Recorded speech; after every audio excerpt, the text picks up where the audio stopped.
Je, unafahamu njia ya msalaba ilianzaje? Ndugu mpenzi mtazamaji wa Nengo Media, karibu kwenye kipindi hiki cha dondoo za kale kutoka hapa Nengo Media, na mtangazaji wako ni mimi Despina John kutoka studio ya Nengo Media. Nikuombe ubonyeze neno subscribe ili uwe wa kwanza kupata taarifa zetu, na share kwa watu wengine na comment kwa ushauri zaidi. Twende pamoja hadi mwisho. Baada ya kifo na ufufuo wa Yesu Kristo, Wakristo wa kwanza waliishi katika mazingira ya dhuluma na hofu kuu. Katika hali hiyo, ishara ya msalaba iliibuka kama alama ya siri ya imani, utambulisho wa kijumuiya na tumaini lisiloyumba mbele ya mauti. Moja, chimbuko la kihistoria.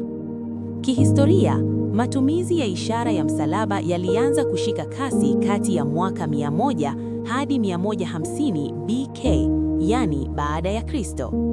Ishara hii haikuanzishwa na amri ya mtu mmoja, bali ilikuwa ni utamaduni uliokuwa ndani ya maisha ya sala ya waumini.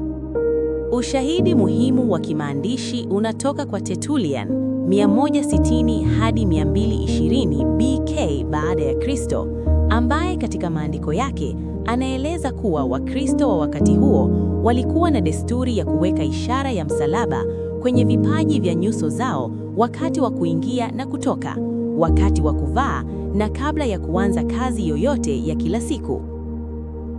2. Nguzo tatu za kisomi na kithiolojia.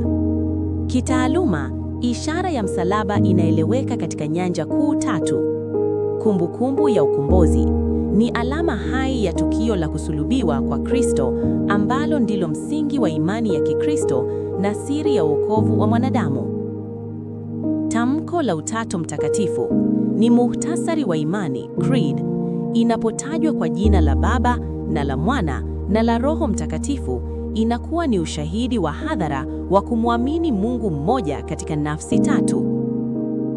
Nguvu ya kiroho na takatifu.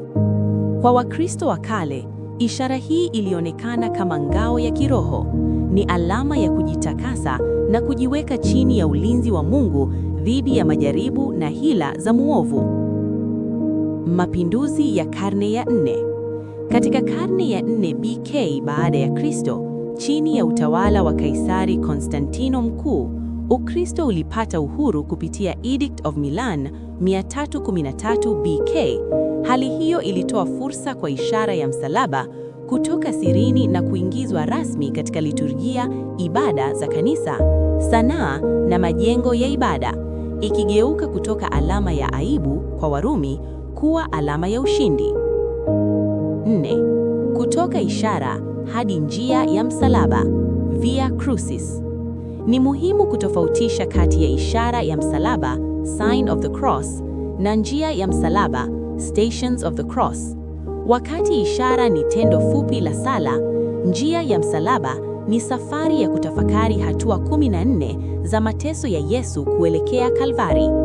Ibada hii ilistawi zaidi baadaye ili kuwasaidia waumini kutembea na Kristo kiroho, hasa kwa wale ambao hawakuweza kusafiri kwenda Yerusalemu. Hitimisho. Kwa mtazamo wa kihistoria na kisomi, msalaba si pambo wala alama ya kawaida.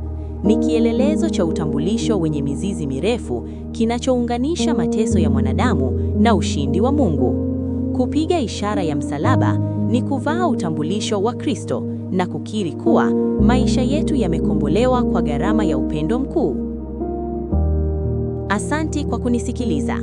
Nikuombe usisahau kubonyeza neno subscribe ili uendelee kupata taarifa zetu, na share kwa watu wengine na comment kwa ushauri zaidi. Asante sana na kwaheri.